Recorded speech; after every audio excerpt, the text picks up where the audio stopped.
అనుకోకుండా పాకిస్తాన్కు చెందిన చిన్నారి గొర్రెలను మేపుతూ భారత సరిహద్దుకు వచ్చేసింది. సైనికులు వెంటనే ఆమెను ఆపారు. ఎందుకంటే ఒకవేళ ఆమె ఇంకో అడుగు ముందుకు వేసి ఉంటే తుపాకీతో పేల్చే అవకాశం ఉంటుంది. సార్, ఈమె పాకిస్తాన్ నుంచి వచ్చింది అన్నారు. ఆమెను పట్టుకుని పోలీస్ స్టేషన్కు తీసుకెళ్ళండి అన్నాడు అధికారి. ఆ బాలిక భయంతో అక్కడే ఆగిపోయింది. అప్పుడు ఒక యువకుడు అక్కడికి వచ్చి, మీరు సిగ్గులేదా? ఒక పసిపిల్లను నేరస్తురాల్లా చూస్తున్నారు అన్నాడు. కానీ ఎవరూ అతని మాట వినడం లేదు. ఆ అమ్మాయికి ఆ తర్వాత ఏం జరిగిందో తెలిస్తే షాక్ అవుతారు. మరి ఈ వీడియోని ఎండ్ వరకు చూడండి. అప్పుడే అసలు ఏం జరిగింది అనేది మీకు తెలుస్తుంది. వీడియో నచ్చితే లైక్ చేసి షేర్ చేసి సబ్స్క్రైబ్ చేసుకోవడం మర్చిపోవద్దు. మధ్యాహ్నం వేళ మండుతున్న సూర్యుడు. భారత్ పాకిస్తాన్ సరిహద్దు. ఎడారి ఇసుకపై నిప్పును వెదజల్లుతున్నాడు. ముఖం మీద వేడి, ఎండ. శరీరం నిప్పుపై కాలిపోతుంది. సైనికులు అప్రమత్తంగా పహారా కాస్తున్నారు. సుదూర ప్రాంతాల్లోనూ నిశ్శబ్దం ఉంది. కొన్నిసార్లు ఒంటె గంటల శబ్దం. గాలిలో ఎగురుతున్న ఇసుక. అకస్మాత్తుగా ఒక జవాన్ సరిహద్దు దాటి వస్తున్నాడు. ఓయ్, అక్కడ చూడు! అతని గొంతులో భయం ధ్వనించింది. మిగిలిన సైనికులను వెంటనే అప్రమత్తం చేశాడు. ఒక మంద దూరం నుండి కనిపించింది. గొర్రెల మంద నెమ్మదిగా సరిహద్దు వైపు కదులుతోంది. వాటి వెనక ఒక చిన్న నీడ ఉంది. చేతిలో సన్నని కర్రతో ఒక చిన్నారి కనిపించింది. వయస్సు కేవలం 10 సంవత్సరాలు. ఈ పిల్ల ఎవరు? ఇటెందుకొస్తోంది? ఇదేవైనా కుట్రలో భాగమా అనుకున్నారు. సైనికులు వెంటనే కార్డన్ సెర్చ్ ఏర్పాటు చేశారు. ఆమెను అక్కడే ఆపండి అన్నారు. ఆ అరుపుల శబ్దం గాలిలో ప్రతిధ్వనించింది. ఆ అమ్మాయి షాక్కి గురైంది. నేను దారి తప్పిపోయాను అంది. దాంతో సైనికులు ఆమె వైపు అనుమానంగా చూశారు. చిన్నారి ఏడుస్తూ కర్రను గట్టిగా పట్టుకుంది. నేను గొర్రెలను మేపుతూ ఇక్కడికి వచ్చాను అన్న ఆమె గొంతులో అమాయకత్వం ఉంది. కానీ సైనికులు మాత్రం ఆమె మాటల్ని పట్టించుకోలేదు. ఏమో, గూఢచారులను కూడా అమాయకులను ఇలా ముందు పంపి వెనక నుంచి దాడి చేస్తారు. అలాంటి కుట్రలో భాగమే అనుకున్నారు. ఒక సైనికుడు మృదువుగా, ఆమెను పట్టుకోండి, చెక్ పాయింట్కు తీసుకువెళ్ళండి అని చెప్పాడు. చిన్నారి భయపడింది. నేను రాను, ఇంటి దగ్గర మా అమ్మ నా కోసం ఎదురు చూస్తుంటుంది అంది. కానీ సైనికులు ఆమెను అన్ని వైపుల నుండి చుట్టుముట్టారు. పిల్ల బిగ్గరగా ఏడుస్తోంది.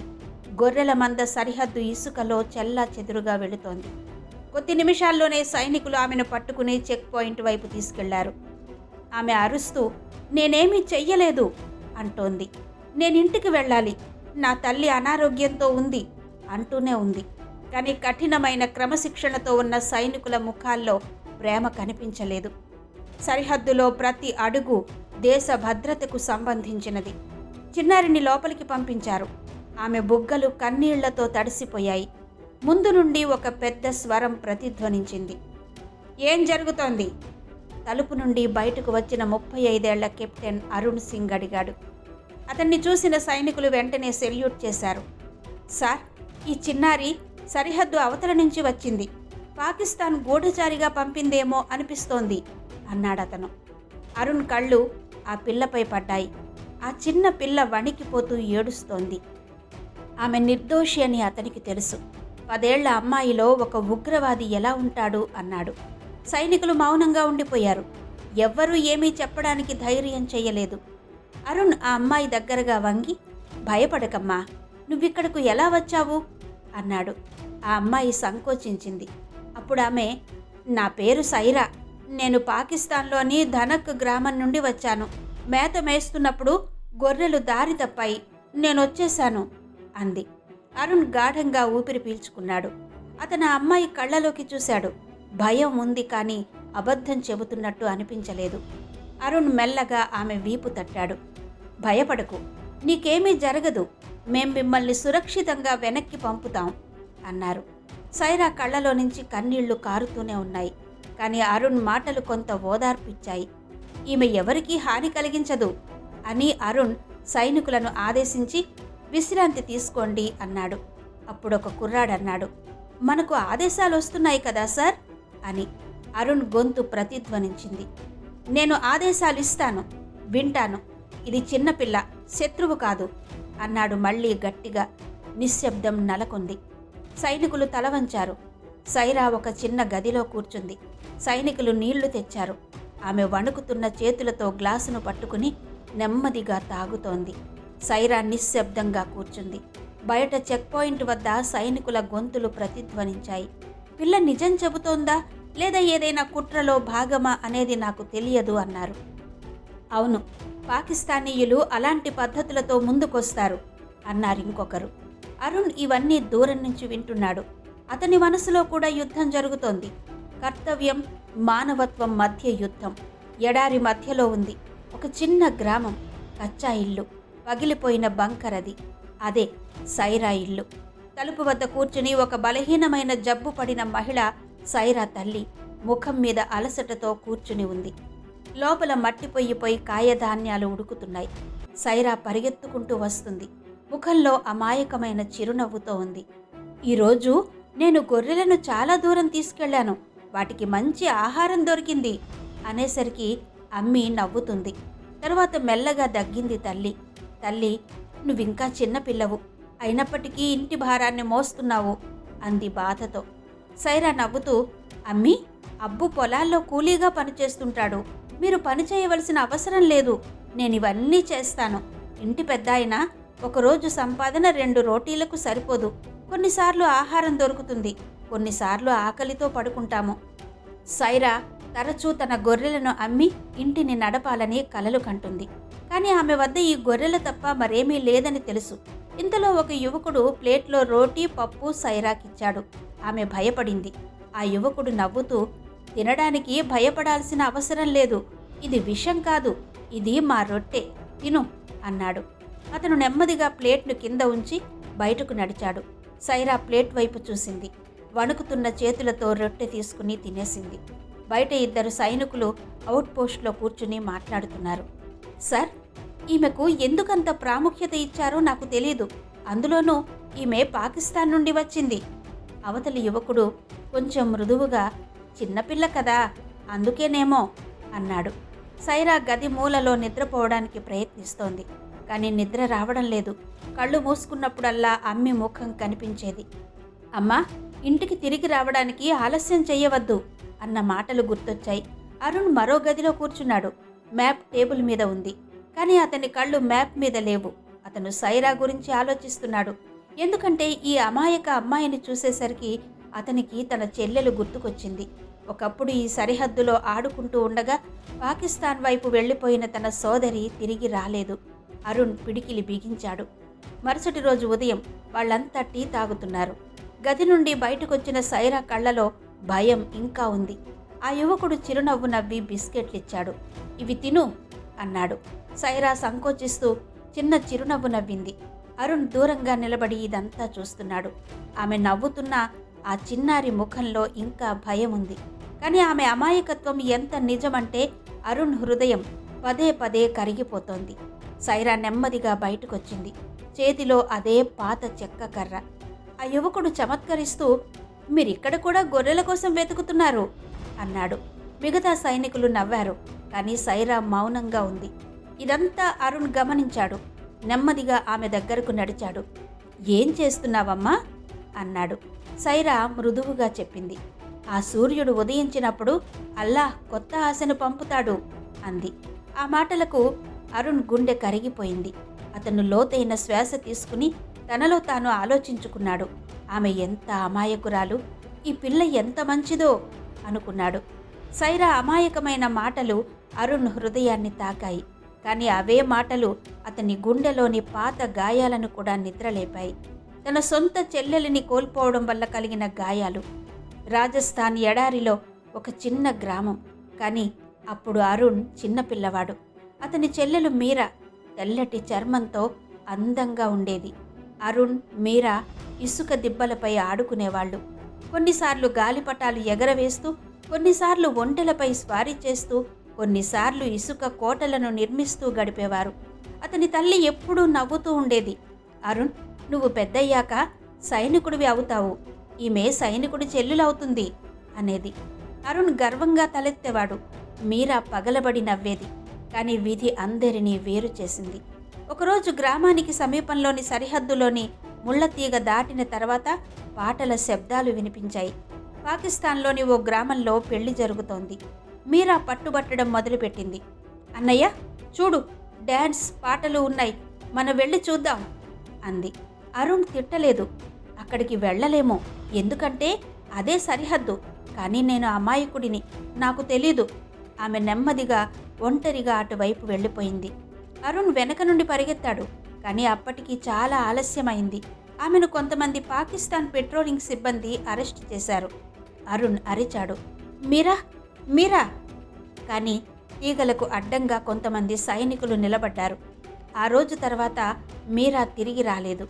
ఈరోజు సైరా నాకు అదే మీరాను గుర్తు చేస్తోంది.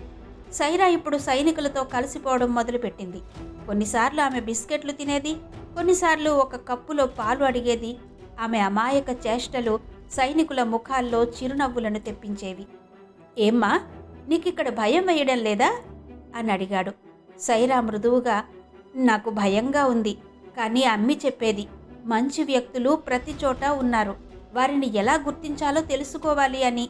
ఇది విన్న యువకులందరూ మౌనంగా ఉండిపోయారు. ఎందుకంటే ఆ అమ్మాయి అమాయకమైన మాటలు వారి హృదయాలను తాకాయి. అరుణ్ దూరంగా నిలబడి వాళ్ల మాటలు వింటున్నాడు. ఆమె ముఖం మీద విచిత్రమైన శాంతి, దుఃఖం రెండూ ఉన్నాయి. అరుణ్ అవుట్ పోస్టు పైకప్పు మీద ఒంటరిగా కూర్చున్నాడు. సైరా నిశ్శబ్దంగా వచ్చి అతని పక్కన కూర్చుంది. ఏం జరిగింది అని అడిగింది. ఏమీ లేదమ్మా అన్నాడు. నీకు అమ్మీ కూడా ఉందా అడిగింది సైరా. నాకు చెల్లెలు కూడా ఉంది అన్నాడతను. సైరా షాక్ అయ్యి, ఆమె ఎక్కడ ఉంది అని అడిగింది. అరుణ్ గాఢంగా ఊపిరి పీల్చుకున్నాడు. ఎక్కడ? సరిహద్దుకు అవతలి వైపు అన్నాడు. సైరా మౌనంగా ఉంది. అతని కళ్ళలో ప్రశ్నలున్నాయి. కానీ ఆమె ఏమీ అడగలేదు. ఆమె సున్నితంగా అరుణ్ చేతిని పట్టుకుంది. అరుణ్ ఏడవబోయి కన్నీళ్లను ఆపుకున్నాడు. అరుణ్ దీర్ఘ శ్వాస తీసుకున్నాడు. కోల్పోయిన తన సోదరి చిత్రం ఆమె కళ్ళలో కనిపించింది. అదే అమాయక ముఖం, అదే వణుకుతున్న పెదవులు, అదే భయం. అరుణ్ సైరా ముందుకు వెళ్ళి మృదువైన స్వరంతో అడిగాడు, అమ్మా, నువ్వు భయపడాల్సిన అవసరం లేదు, ఇక్కడ ఎవ్వరూ నీకు హాని చెయ్యరు అన్నాడు. సైరా వణుకుతూ చేతులు జోడించి, నన్ను అమ్మి దగ్గరకు పంపండి అని చెప్పింది. ఆమె నా కోసం ఎదురు చూస్తారు అంది. ఆమె అమాయకత్వం అవుట్ పోస్ట్ యొక్క వాతావరణాన్ని మార్చేసింది. ఇంతలో రేడియోలో ఒక మెసేజ్ వచ్చింది. కెప్టెన్ అరుణ్, వెంటనే హెడ్ క్వార్టర్స్కు రిపోర్ట్ చేయాలి. ఉన్నతాధికారులు ఆ పిల్ల గురించి మాట్లాడాలనుకుంటున్నారు. ఈ విషయం ఇకపై అంత సులభం కాదని అరుణ్ అర్థం చేసుకున్నాడు. అతను సైరా వైపు చూసి ఆమె తలపై చేయి వేసి, చింతించకు, నేను నీకు హెల్ప్ చేస్తాను అని చెప్పాడు. ఏది ఏమైనా హెడ్ క్వార్టర్స్కు చేరుకోగానే ఒక అధికారి కఠినమైన స్వరంతో అన్నాడు, కెప్టెన్, సరిహద్దులో ఎవరైనా పట్టుబడ్డారా అన్నాడు. ఇది సాధారణ విషయం కాదు, ఇది గూఢచర్యం కావచ్చు. మీరు వెంటనే పిల్లని ఇంటరాగేషన్ యూనిట్కి అప్పగించాలి అనే ఆర్డర్ వచ్చింది. అరుణ్ నుదుటిపై చెమట పట్టింది. అతను నెమ్మదిగా అన్నాడు, సార్, ఆమె చాలా చిన్నపిల్ల, 10 ఏళ్ల అమాయకురాలు. మనం ఆమెను మానవత్వంతో చూడాలి, అనుమానంతో కాదు అన్నాడు. గదిలో నిశ్శబ్దం ఆవరించింది. సీనియర్ ఆఫీసర్ కోపంగా టేబుల్ మీద చేయి వేశాడు. కెప్టెన్ అరుణ్, మీ కర్తవ్యం దేశం పట్ల తప్ప మనోభావాలకు కాదు. గుర్తుంచుకోండి, దయ అనేది బలహీనత అన్నాడు. అరుణ్ కళ్ళు నీళ్లతో నిండిపోయాయి. అతను తనలో తాను అనుకున్నాడు, యూనిఫామ్ నిజంగా నన్ను మానవుడిగా ఉండకుండా ఆపుతుందా? నా సోదరి మాదిరిగానే ఈ పిల్ల కుట్రకు గురవుతుందా అనుకున్నాడు. అదే సమయంలో సైరా ఏడుపు శబ్దం వినిపించింది. నన్ను అమ్మి దగ్గరకు పంపించు అని అరుస్తోంది. అరుణ్ హృదయం ముక్కలైపోయింది. ఇప్పుడు అతను పెద్ద నిర్ణయం తీసుకోవాల్సి ఉందని అర్థం చేసుకున్నాడు. అది నియమాల మార్గం కావచ్చు, లేదా మానవత్వం యొక్క మార్గం కావచ్చు. సైరా బయట మంచం మీద కూర్చుని ఉంది. ఆమె 2 చేతులతో కళ్ళు తుడుచుకుంటూ పదే పదే చెబుతోంది, నేను అమ్మి దగ్గరకు వెళ్ళాలి, నేను ఇంటికి వెళ్ళాలి అంటోంది. అరుణ్ కళ్ళు నీళ్లతో నిండిపోయాయి. అతని హృదయం పదే పదే చెబుతోంది, అది నా సోదరి అయితే నేనేం చెయ్యాలి అని. కెప్టెన్ అరుణ్, పిల్లని వెంటనే పాకిస్తాన్ సైన్యానికి అప్పగించాలి, ఇదే నా ఆర్డర్ అని సీనియర్ అధికారి చివరిసారిగా ఆదేశించారు. అరుణ్ గాఢంగా ఊపిరి పీల్చుకున్నాడు.